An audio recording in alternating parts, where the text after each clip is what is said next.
A service layer is primarily responsible for encapsulating an application's business logic. In the case of our application, the service layer is going to sit in between the controller and the data access layer.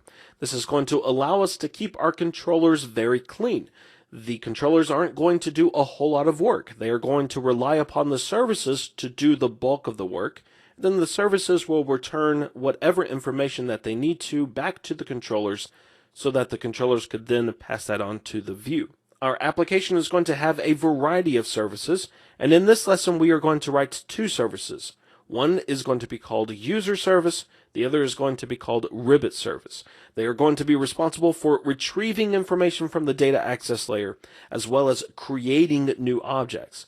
So like, for example, our user service, which is what we are going to start with, it will first of all need to retrieve individual users from our data access layer, but we also need to be able to create a new user. So I'm going to create a new folder called services, and then I'm going to add a new file. I'm going to choose class, but this is going to be an interface, and I'm going to call it iUserService.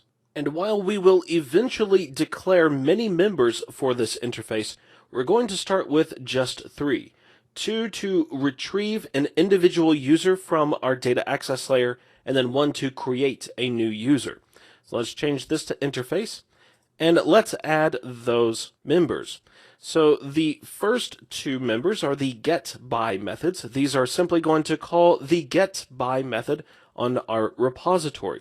So this is going to return a user, and just like the repository, we have an integer ID, and then we will have one for the username as well.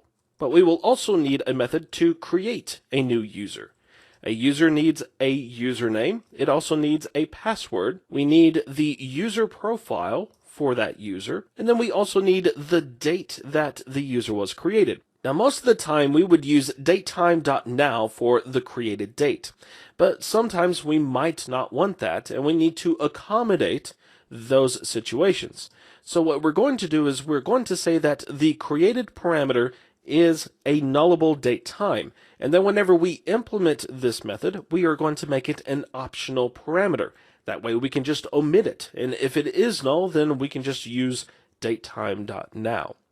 Now, of course, we will have more members here because we need to incorporate followers, followings, and basically anything that revolves around a user. But we're just going to keep this simple right now. So let's add a class that implements this interface, and we will call it user service. This needs to implement iUserService, and we'll let Visual Studio stub out those members. Now the first thing we need is a context because we are going to be interfacing with our data access layer. So let's add a private variable, read only. This is going to be of type iContext. We need to add a using statement for our data namespace, and let's just call this _context. Let's also add a constructor so that we can inject that context object. And since we will be dealing with the user repository, we can go ahead and create another private variable. Let's make this read only as well, and it will be of type iUserRepository. And in the constructor, we will set this as context.users. And in our first getBy method, we simply want to return users.getBy and then pass in the ID. We want to do the same thing for the username version, but we want to pass in username. With our create method, we want to take these pieces of information, create a new user object, add it to our database, and then return it to the caller.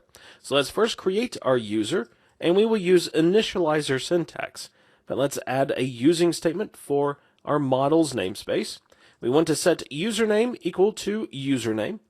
We want password, however, to be encrypted. We don't want to store this as plain text.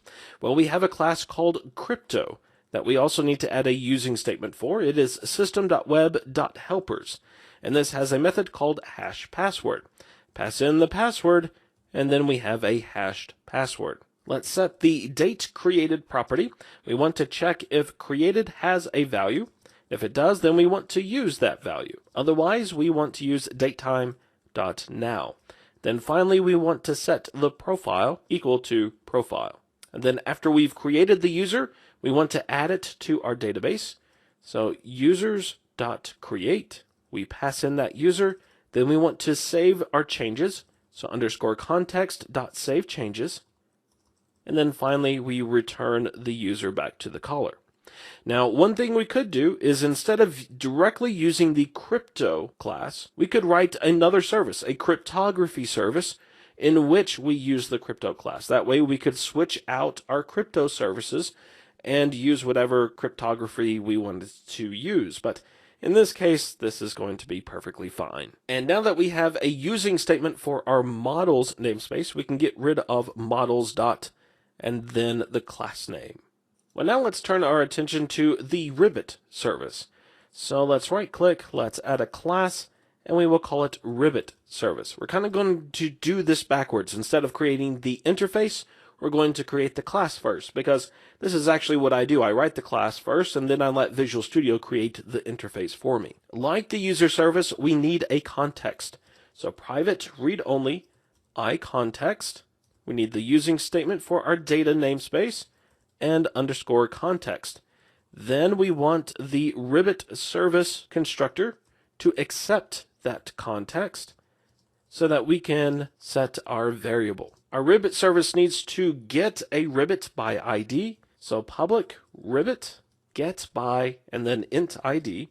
And we will want to do underscore Ribbits, which we do not have yet, get by and then ID. And of course, this needs to return that. So let's add that variable and let's set that in the constructor. Next, we want to be able to create a Ribbit.